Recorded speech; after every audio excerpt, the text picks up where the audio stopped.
in the healthcare field. Oh, sorry, I hit record. Sorry, go That's ahead. okay. I had a long career as a human resources executive in the healthcare field with the Seton system in Austin and the National Parent Ascension in St. Louis. And before that, I was in IT management and human resources management with large life insurance company, Mutual of New York. But I love working with small and mid-sized firms right now. I don't do bureaucracy anymore. That sounds lovely. What did you call it instead of retirement? Oh, I'm in preferment. I'm doing what I prefer to do. I work part-time and I volunteer and play and travel when it's not COVID the other rest of the time. Fun. All right, well, I'm going to take myself off the screen. I'm going to ask you if you can take us through how you apply the Bridges model of transitions to any changes our nonprofit leaders may be or will be experiencing. So let me stop my video and you can. Can you see my screen now? I can. Oh, good. Like I said, there's a delay in the group. So there it is. I got it. I can see it. It's interesting that it's I see some of the wording is a little bit strange. Let me see if I can fix that. Why don't you go to the slideshow maybe? Yeah, that's what I'm going to do. Still working. Well, not to worry. Anyway, I call this leading change from endings to new beginnings. And the reason that I have ducks is that when you're leading change, you want to get all your ducks in a row and going in the right direction. So the Bridges model was William Bridges is an expert in the field, and what I'm going to share is based on his work, and it's all about helping understand where you and the people that you're leading or looking to influence are on your change journey. One of my favorite quotes is from the management guru, John Maxwell, which says that change is inevitable, growth is optional. I think we should choose growth. So a lot of us are familiar with Elizabeth Kubler-Ross's stages of grief, where when something happens, a change, and initially we're like, no, it's not true. You're in denial, then you get angry, then you hope to change it by bargaining. And sometimes you go into a funk. And eventually the goal is for you to accept the change and to be re-energized. And there's a fair amount of parallels with the Bridges model and this model of grief. However, when we think of change, we often think of something bad, like you lose your job, you lose a loved one, an illness. However, even a positive change can bring a number of reactions. And I like to show this slide from Daryl Connor because a lot of times in a change, we don't know exactly what's coming. So you can see in the beginning, there's uninformed optimism. And then you find out, oh, it's not as good as I thought it was going to be. Or even if it's good, there's some things that aren't great. I use the example of a brand new shiny car that I got, and I realized, oh, the trunk isn't as big, the cup holder isn't where it always used to be, and I was having informed pessimism. And then I realized, oh, there's all these other reasons why I bought this new car, and I'm happy with it now. But in the workplace, people can check out if they don't go beyond that informed pessimism stage. So that's why I like to bring out that even if it's a good change, it's change. And we're all going to go through these phases. This is the Bridges model. It is so complicated, and that's a joke. It's very simple. It goes from endings to a neutral zone. And I like the neutral zone because change is not linear. We tend to think, oh, it won't be so bad. Oh, it really is bad. Oh, I can do this. No, I can't.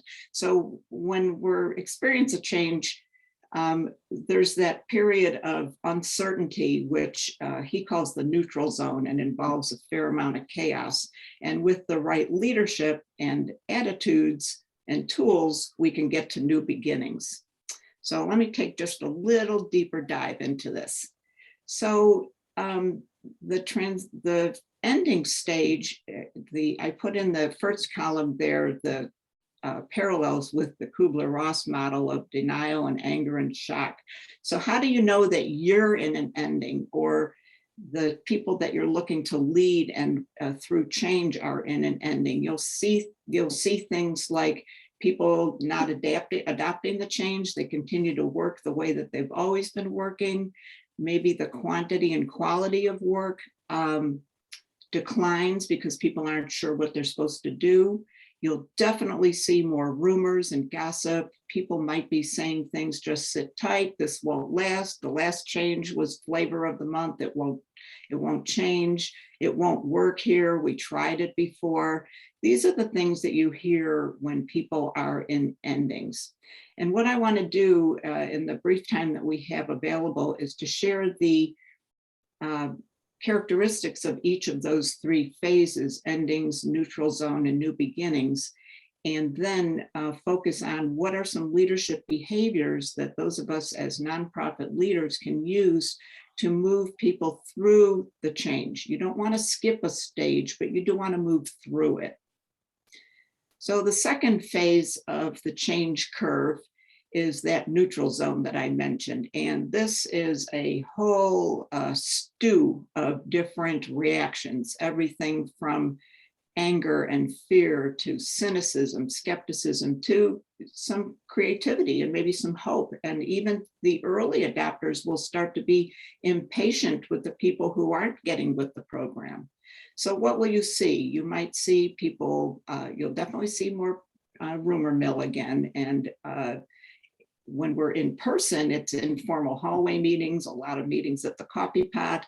It's a little harder to discern when we're working remotely or in a hybrid mode, but you'll start to see people maybe checking out, tardiness, absenteeism, procrastinating because they're not sure what they're supposed to do or they don't want to do it.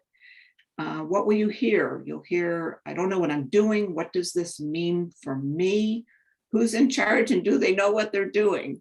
And then you start to see people coming out of that negative part of the chaos and neutral zone into the more positive end about, well, if we don't know what we're supposed to do, maybe we can try it this way, or maybe this will work. Or you'll often see those of you who are old enough to remember the Life commercial where Mikey tries the cereal and the brothers go along with it because Mikey likes it.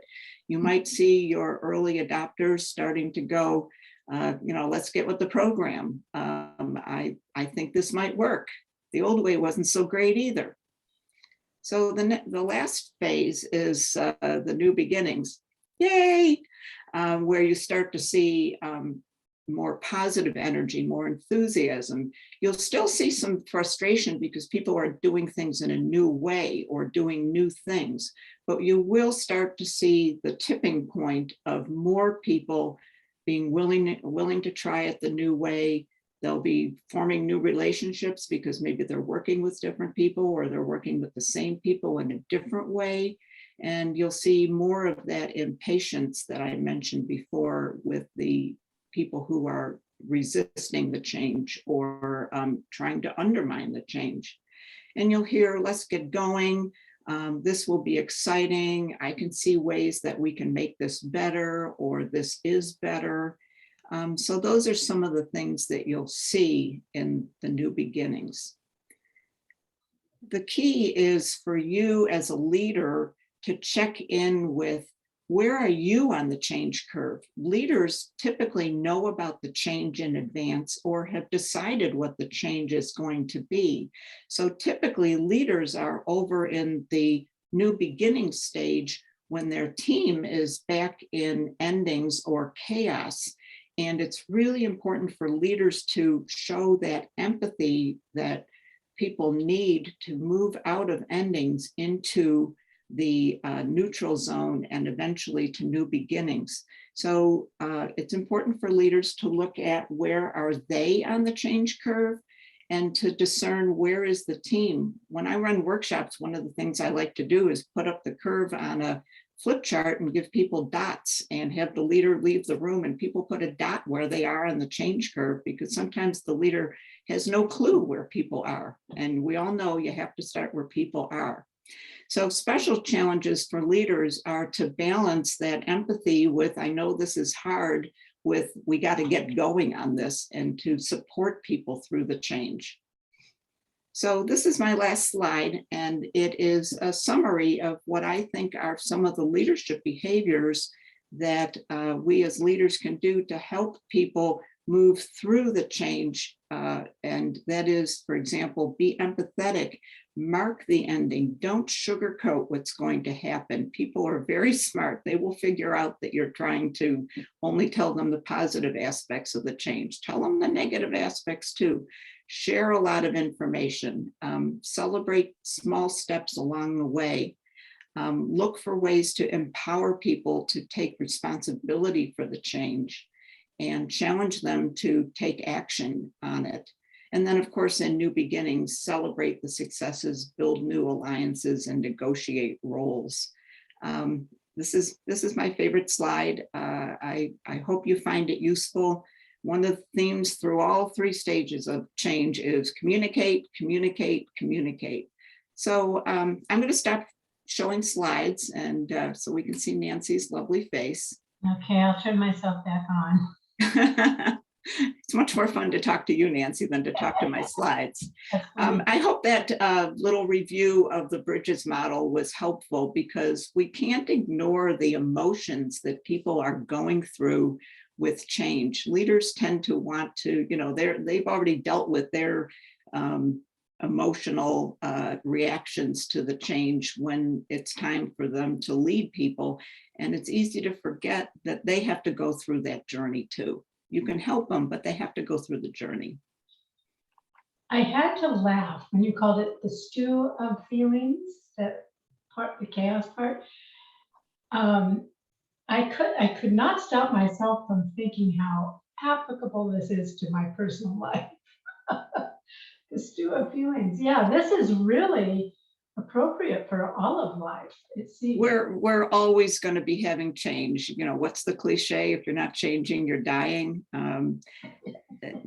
This can apply to personal life. It can apply to a one-on-one relationship. It can also apply to a big systems change.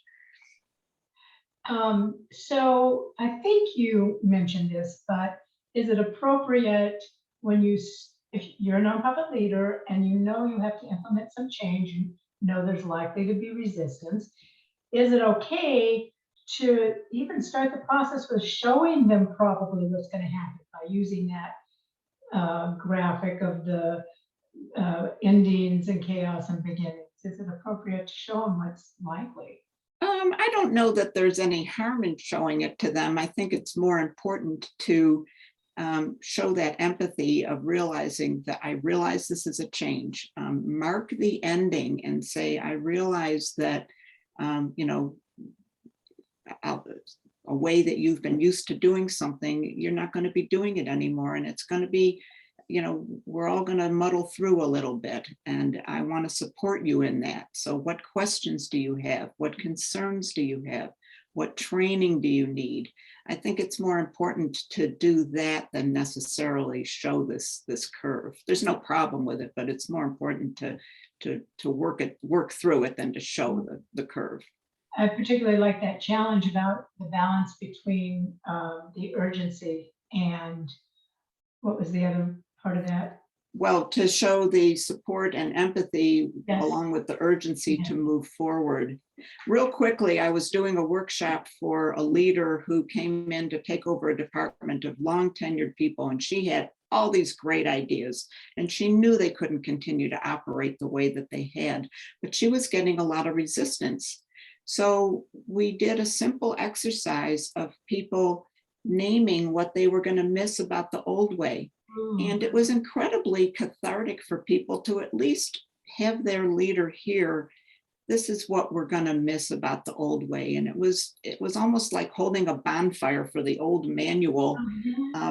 They could let go of it because it had been acknowledged. She was so gung-ho that she was skipping over where they were and what they needed to let go of before they could grasp onto something new.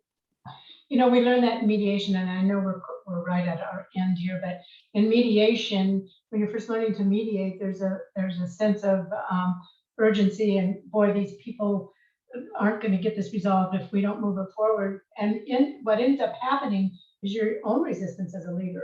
You know, you've got to allow them to work through those processes, you know, and what you just said about it, acknowledging there's grief and there is grief. Yeah. There is grief. That's good. That's good stuff. And let me ask you one more question. Are your slides available?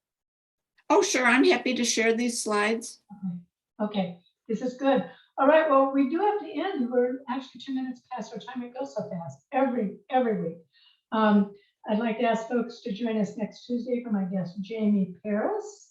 Same time, same place on February 22nd, when she'll provide her wisdom and experience for those leaders wearing multiple hats. So thank you again, Marcia. That was really helpful. I really enjoyed it. My pleasure. There's so much, it's a rich field.